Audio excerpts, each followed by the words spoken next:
New generation unity organisation సేవలు ప్రశంసనీయమని పలువురు వక్తలు ప్రశంసించారు. సామాజిక సేవలో ముందున్న ఈ సంస్థకు దాతలు సహాయ సహకారాలు అందిస్తే మరింత మందికి సేవలు అందించే అవకాశం కలుగుతుందని వారు ఆకాంక్షించారు.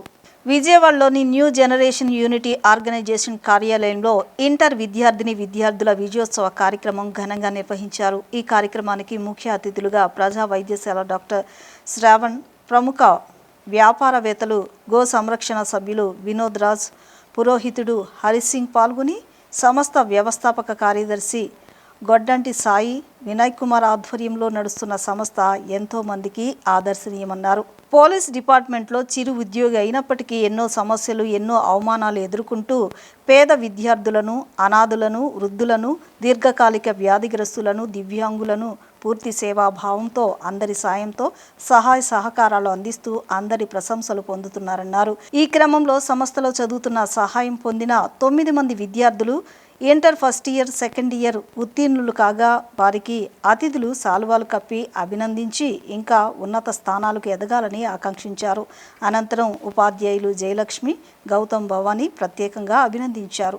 అతిథులు విద్యార్థులతో గోవు విశిష్టత గురించి వివరించారు. ఇంటర్ ఉత్తీర్ణులైన విద్యార్థులకు నగదు బహుమతిని అందించారు. అనంతరం సంస్థ సభ్యులు, అతిథులు, విద్యార్థులంతా కలిసి స్వీట్లు పంచుకున్నారు. సంస్థకు మరిన్ని సేవా కార్యక్రమాలు నిర్వహించాలంటే దాతలు ముందుకు రావాలని పిలుపునిచ్చారు.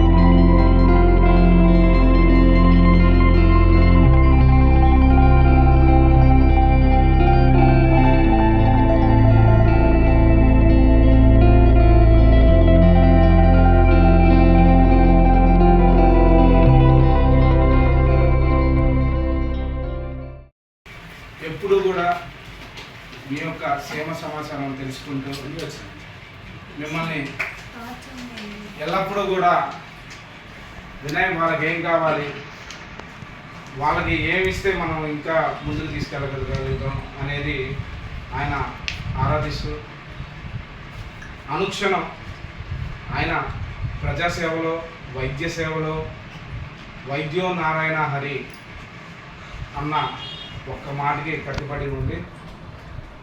ఈ రోజున మన సంస్థ విజయోత్సవ అంటే ఇంటర్మీడియట్ మొత్తం అందరూ కూడా మంచి మార్కులతో ఉత్తీర్ణులయ్యారు. ప్రతి ఒక్కరు కూడా వాళ్ళందరికీ తన వంతు బ్లెస్సింగ్స్ అందిస్తానికి, తన వంతు ఆశీర్వాదాలు ఇవ్వడానికి ఇక్కడికి ఇచ్చేసినటువంటి డాక్టర్ శ్రావణ్ కుమార్ గారికి మరొక్కసారి క్లాప్స్ కొట్టి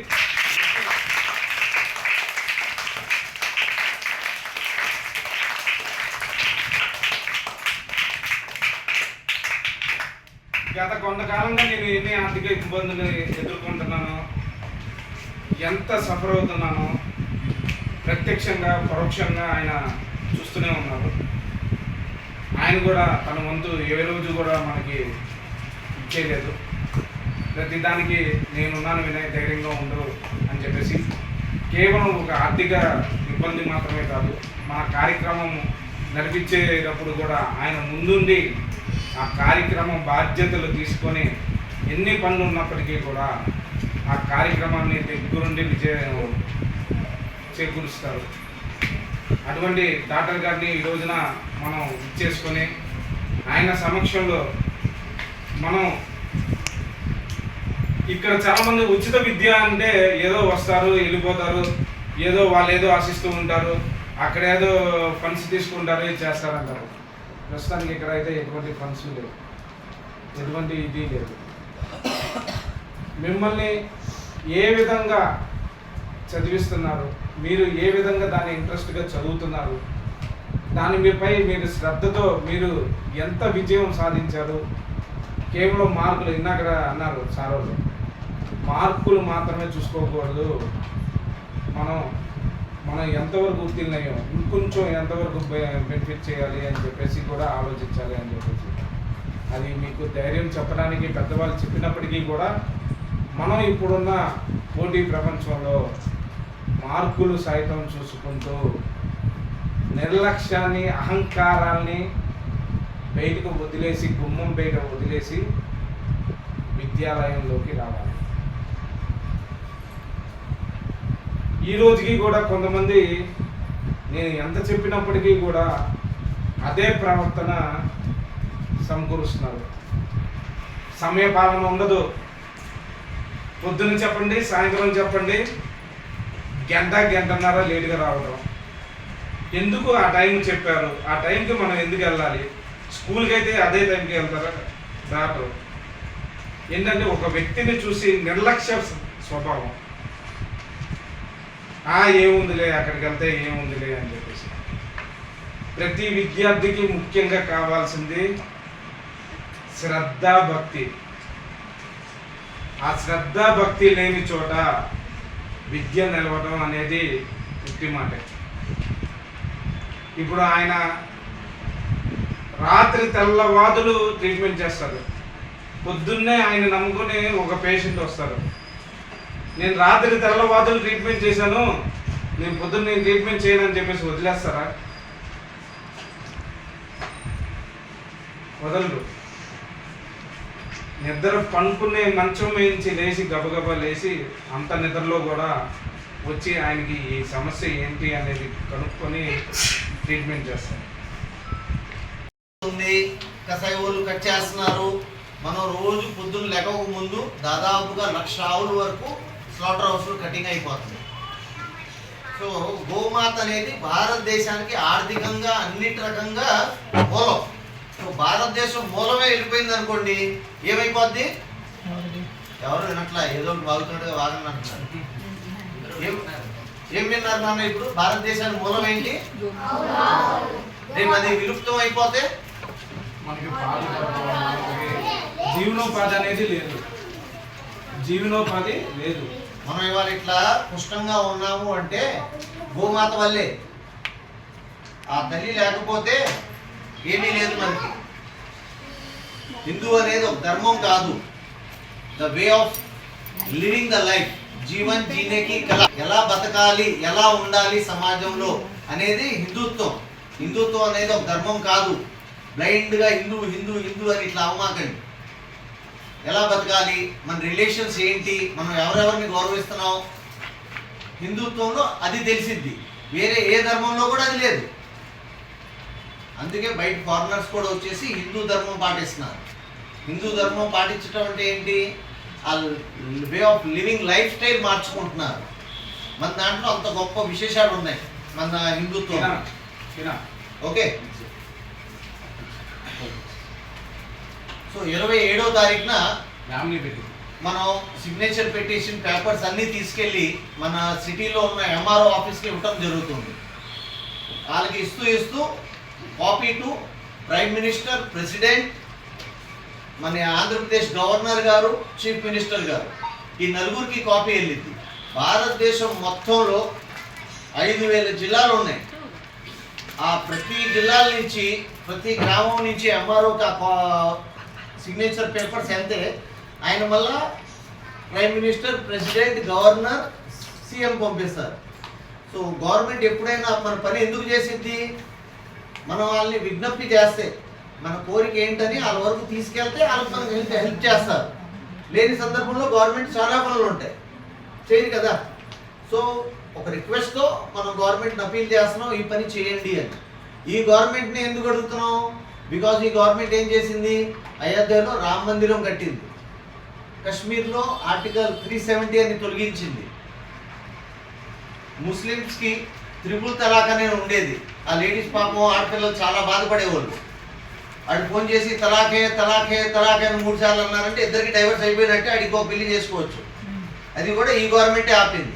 సో అదే నమ్మకంతో ఒక ప్రార్థన తీసుకెళ్ళి మనం గవర్నమెంట్కి విజ్ఞప్తి ఇస్తున్నాం. ఆందోళన చేస్తే ఏమైంది? గొడవలు జరుగుతాయి. ఆందోళనతో ఏది కూడా మనం సాధించలేము. నీకు ఎవరితో అయినా ఏమైనా ప్రాబ్లం ఉంటే మనం గవర్నమెంట్ని ఎలా డీల్ చేస్తాం? By letter. సో అలాగే మనం ఈ లెటర్ రాసి సంతకాలు పెట్టుకొని గవర్నమెంట్కి అప్పీల్ చేసి గోమాతని రాష్ట్రమాతగా సమ్మానం రావాలి. గోహత్య అనేది భారతదేశం మొత్తంలో ఆగిపోవాలి. దీంట్లో మీరందరూ భాగస్వామ్యం అవ్వాలి. రేపు ఇది జరిగిపోయిందంటే మీ ఇంట్లో వాళ్ళకి, మీ చుట్టాలకి మీరు గర్వంగా చెప్పొచ్చు, ఇవాళ గోమాత రాష్ట్రమాతగా సంబోధన అయింది, దీంట్లో నేను సంతకం పెట్టాను, దీంట్లో నేను భాగస్వామి అయ్యాను. ఫ్రీడమ్ ఫైటర్స్ చెప్పుకుంటారే, భారతదేశం ఫ్రీడమ్ రావడంలో మా తాత పనిచేశాడురా, మా ముత్తాత పనిచేశాడని చెప్పుకుంటారుగా గర్వంగా. సో ఈ వయసులో మీరు ఇంత గర్వమైన పని చేస్తున్నారు అంటే మీరు ఈ భారతదేశానికి మూలం. రేపు భవిష్యత్ అంతా మీ మీద ఆధారపడి ఉంది.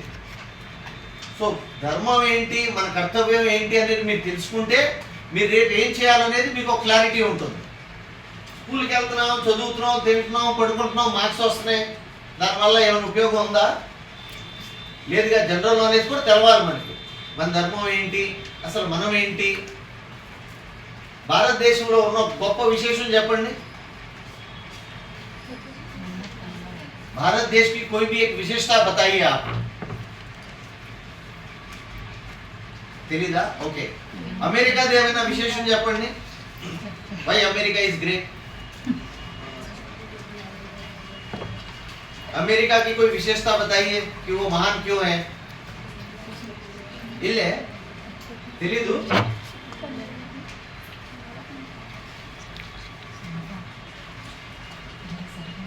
ఆల్ ఓవర్ వరల్డ్ ఎవరి కరెన్సీ నడుస్తుంది?